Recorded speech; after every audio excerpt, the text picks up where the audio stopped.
It's not just this game. It's been happening all season long. This is what happens, right? This is what happens. You've got competitive women who are the best in the world at what they do, right? And when you allow them to play physical and you allow these things to happen, they're going to compete. And then Marina Mabrey comes out of nowhere and chucks her to the floor. Of course, Marina Mabrey is going to get ejected because that was unwarranted. She literally came out of nowhere and chucked Caitlin Clark. There should be a flagrant one, of course, on J.C. Sheldon. I started talking to the officials in the first quarter, and we knew this was going to happen. You could tell it was going to happen. So they got to get control of it. They got to be better.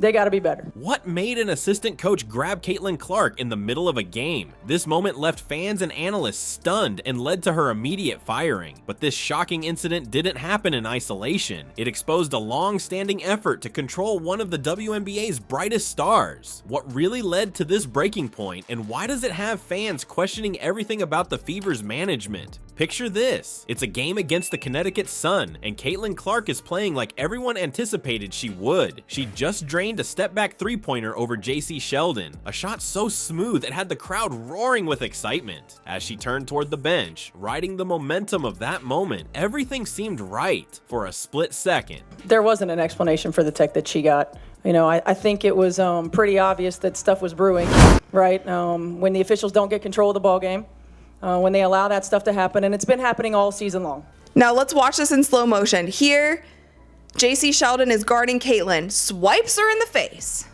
There's one. Going for the ball, swipes her in the eyeball. You know, we kind of got over the hump there, and then we're able to grow our lead in the fourth quarter. They even cut it to 10 in the fourth quarter, and I thought we really responded well, and we're able to open it up for a pretty comfortable win. Coach, do you think it's something pertaining to your team, or do you think this is a league-wide issue? Well, I've seen quite a few dust-ups in the league so far, so I think it's a league-wide issue.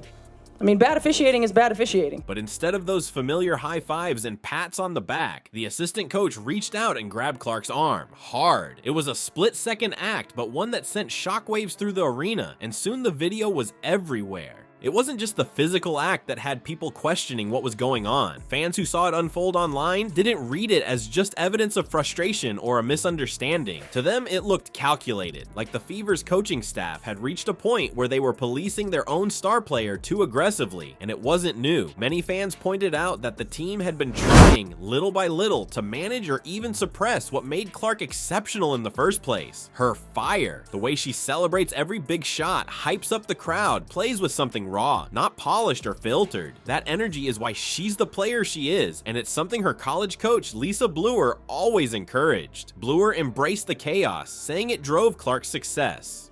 J.C. Sheldon is guarding Caitlin Clark. She swipes her in the eyeball. Caitlin Clark nudges her off because J.C. stays in her face. And then Tina Charles runs over and is kind of wagging her finger in Caitlin Clark's face. Can you specifically detail what you mean by get control of the game, just to be in your words? Get control of the game is call the fouls that are actually happening on the floor. Right, and consistently call the fouls that are actually happening on the floor.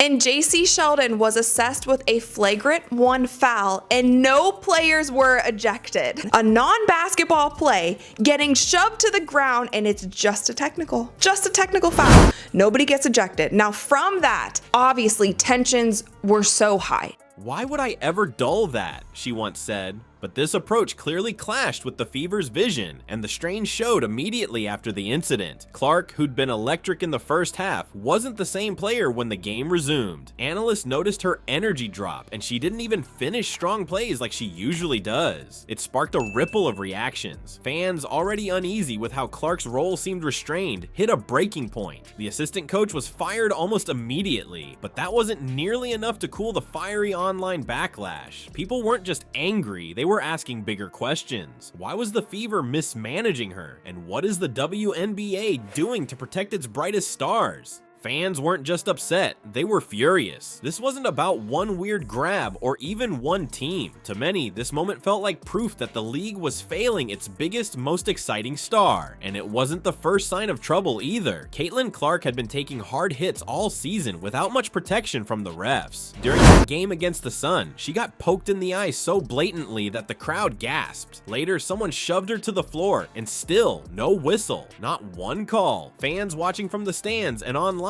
couldn't believe it. Marina Mabrey, bat out of hell.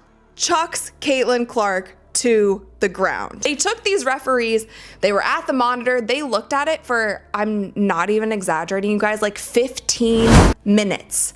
15 minutes they are watching this play over and over. They are seeing who pushed who. What do you think, again, in the second half allowed you all to create some distance there, and what can you build on going into that cup final? I thought we were physical on defense. I think that's where we lacked in the first half. I think the first half we had moments where we're up 10, we're up 8, we're up 12. We've seen eye pokes. We have seen hair pulls by multiple players. Just a couple nights ago, Angel Reese got her hair yanked by another player, and it was a common foul. The league later admitted the refs missed those calls, but that only made things worse. Saying oops after the fact didn't fix anything. Fans wanted consequences, suspensions, fines, anything to show that Clark and players like her weren't being hung out to dry, but nothing happened, and the anger just kept building. Then there was Jason Whitlock's take, which poured gasoline on an already raging fire. He called out the Fever directly, saying they were trying to destroy Caitlin Clark. Stephanie White is an idiot, should be fired, he said, pointing the blame squarely at the head coach. Now, whether you agree with Whitlock or not, his words struck a nerve. Fans had already been questioning White's decisions all season. This just gave them more ammo, and it's not like the Fever's record helped her case. The team couldn't even break out of their losing streak, and when Clark injured her ankle and had to sit out, calls for White's firing got louder. One comment online summed it up.